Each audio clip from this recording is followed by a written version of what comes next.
Hello everyone, welcome to this channel, the Merchant Construct-preneurs and Tutors. As you all know, it's a go-to channel for everything about construction, on-site, also about design, calculations, and just estimating. Everything about construction, that is what the Merchant Construct-preneurs is all about. So today we'll be looking at a very, very sensitive topic. Most people overlook it, they just assume the design and just, okay, it doesn't carry any load, let's just design anything. But in the actual sense, it actually means a lot, because when you now start working with a very, very big span, then you know what it is. So the topic we're looking at is how to design a lintel. Now, most of us would have been hearing about lintel. It's just a beam that spans through an opening, be it a window, a door, anything that has opening between block walls, right? So from the images you can see the lintel diagram. So we'll be looking at step-by-step structural guide for beginners for designing a lintel, right? So we'll start with the definition as we normally do. What is a lintel?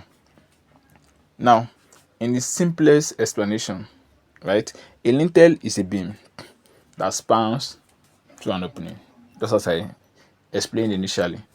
It spans across an opening. You have a door. A lintel is that beam that connects the block wall that creates the opening, and then the block wall continues, right? So it spans across an opening such as doors, windows, and carries the weight of the wall above it. So once you have the lintel, then the remaining block wall to the roof or to the ceiling, it takes care of it, carries that, right, to continue the array of block settings. So it prevents the wall from collapsing and also ensures structural continuity, right? So you might be wondering why I am actually looking at this design, because I've seen a situation whereby lintel failed. I kid you not, lintel failed. So lintels can be made of reinforced concrete, steel, timber, or precast elements. It can be made of any elements depending on the availability, the cost, and the opening, right? So we'll be looking at a quick example and a short example. So we are taking the design step by step, just like a normal design, your regular design. So we are taking this design step by step to actually know if what we have been estimating, also have been assuming, is correct, or we need to maybe increase the size, increase the depth, increase the width, increase the reinforcement that we are putting in. So now we are going to design a lintel over a 1.2 window opening, has a bearing of 450 mm on both ends, and on the 230 mm wall. So what this is talking about is just like the image by side there. See the window. So the bearing is the extent at which the concrete or the lintel spans on both sides. So we are using 450 here. For the image here, it is just going straight, but minimum, some actually says 150, but I decided to use 450. So now the basic assumptions: unit weight of masonry wall is 22 kilonewton per meter cube. Unit weight of concrete is 24 kilonewton per meter cube. Concrete grade, that's grade of concrete, FCU, equals 25 newton per millimeter square. The steel grade is 460 newton per millimeter square. And the last one is the clear cover, 25 mm. We are assuming 25 mm cover for it. So just like basic assumptions of it. So the next step is the dimensions. We need to find a suitable dimension that we are going to work with. So we don't just assume. The reason why we are taking this step is we don't just want to assume. Let's say we want to assume 230 depth, and at the end we are wasting materials. Where something that 150 mm can work, we are using 230, or we are using 200, or we are using 250 or 300. So we need to do this so that we don't just assume and then we waste materials, right? So the second part is dimensions. And then, so looking at each of it, the wall height above the lintel is 1.2 meters, right? So the wall thickness is 230 from the question. The clear window opening 1.2 meters, just as it was given. The wall bearing is 450 millimeter on each side. So now the total span of the lintel is the opening plus the bearing on both sides. So we have it as 1.2 plus 0.45 plus 0.45. So the total span of this lintel is 2.1 meters. Just from the image there, you can see the clear distance from the opening and then the bearing on both sides, 450. So we've gotten the dimension. So now the third one now is to determine the effective depth. Right, we are going into critical structural engineering, because lintel is not just any other element that can just be assumed. The strength is what is required. If not, it's going to collapse. So we're looking at the third part, which is determine the effective depth. Now, so according to BSc 110 part 1 1997, for a simply supported reinforced concrete beam, span to depth ratio is 20. The other, for cantilever, I think cantilever is 7. Yes. Then continuous beams, I think it's 26. Okay, so span to depth. So effective depth now be span divided by the value 20. Since our span is 2100 divided by 20, we have 105 mm. So now the overall depth is the effective depth plus length plus cover plus half of the main bar. Just from the image here, you can see it. You have the cover, you have the length, and you have the main bars there. So effective depth plus half of the reinforcement main bar plus cover plus length. So get from here now, we have 105 plus 8 plus 25 plus 12 over 2. We have 144 mm. So 8 mm is the length, cover is 25. So we are now taking our total depth as 150. So assuming we did not do this now, we just assume thickness of our lintel as 200 or 250 or 300. Meanwhile, you can actually constrain it to this. So now the effective depth will now be reworked back based on the new total thickness. So 150 minus 25 minus 8 minus 12 over 2. We have that as 111 millimeter. I hope this is sticking. Now we have done 3 stages now. We did the basic assumptions, we did the dimensioning, now I've just finished the effective depth calculation. So the next one is the load calculation on the lintel. This is another critical part. Some lintels don't actually carry loads, maybe 2 or 3 courses of blocks. Some other lintels, because of the headroom of the space, maybe an auditorium, the lintel is carrying some height of 2 meters. You get? So we need to actually calculate this thing. So the dead load is wall load plus self weight of lintel.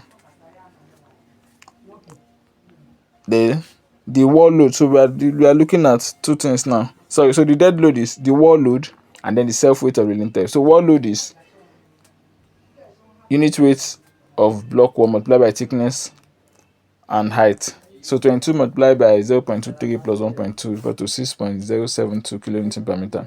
Then for the self weight, it is unit weight of concrete multiplied by the width of the lintel multiplied by the depth. That will give us the load. That is 24 multiplied by 0.23 by 1.5. You know, the depth, the lintel dimension is 0.23 and 0.15. So total dead load now will now be that of the wall load and that of the self weight of the lintel. So we have it as 6.90 kilonewton per meter. I hope this is explanatory enough. The dead load consists of the wall load, that is the load on top of the lintel, and then of the self weight. So we calculated each of them, and that is giving us 6.90. Okay, so the life load. Okay, life load is like a loads that are variable, maybe humans moving, any load that can be removed, that are movable. But for the lintel, it's just permanent load. The load of the what's the name of the block wall on it, and then its own self weight. That is what we have calculated for the dead load. So total ultimate load is 1.4 dead multiplied by dead load plus 1.6 multiplied by the life load. So during your calculation, you have it as 9.66 kilonewton per meter. Just like in the image here, you can see it over the span of 2.1. The total load, ultimate load is 9.66 kilonewton per meter. So the next step is to calculate the maximum bending moment. And since this is a simply supported beam, it is WL squared divided by 8. So W from what we calculated, total ultimate load 9.66 multiplied by 2.1 squared divided by 8. So we're having our design moment as what? 5.325 kilonewton meters. I hope this is also clear enough. So we are bit by bit we are breaking this thing. So it is no longer a mystery. It is actually what is possible. We don't just assume things. We, as engineers, we have to calculate things to be sure of what we are assuming, right? So now we are looking at the reinforcement details. Bit by bit we are getting closer to the end of this design. So the lintel width from the question is 230 millimeter. Effective depth from what we calculated is 111 millimeter. Now we are assuming our lever arm to be 0.9 D for a simply supported a section, for a beam section. We limit it to 0.95 D. If not, we are going to we are limiting 0.95 D, so we are using 0.9 D. So lever arm 0.9 multiplied by 111 is 99.9 millimeter. So now we want to get the required area of steel, and the formula for that is the design moment divided by 0.95 multiplied by the steel grade multiplied by the lever arm. So when you do the calculation, our area of steel required is 121.98 millimeters squared. Right? So now we are going to check this value against minimum area of steel according to the code.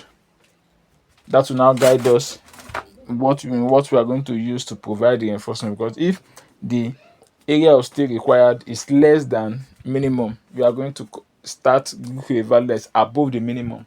But if the reverse is the case, whereby the minimum is less than the required, we are going to look for a value that is above the area of steel required. I hope you get this. So the minimum area of steel, AS minimum, is given as 0.13% multiplied by the section, the beam section, and the beam section is width is 230 and the height is 150. So calculating this, we have a minimum area of steel as 44.85 millimeters squared. So like I said, area of steel required is 121.98. is greater than minimum area of steel. So we are going to compare our value against the area of steel required. So we are going to provide a reinforcement that is above the area of steel required, and that is what we have done here. So we are providing 2Y12 bars with area of steel provided as 226 millimeters squared. Right? Okay.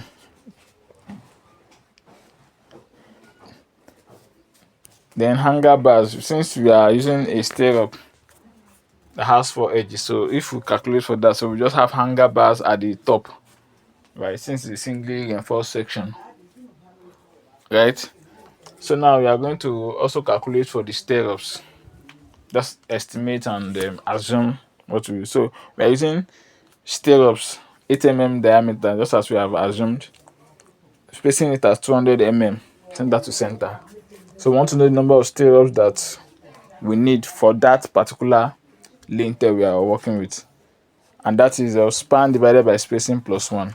So the span is 2.1 divided by spacing 200 plus 1. We have 11.5. So approximately 12 numbers of stirrups, right? So we are gradually getting to the end of this design.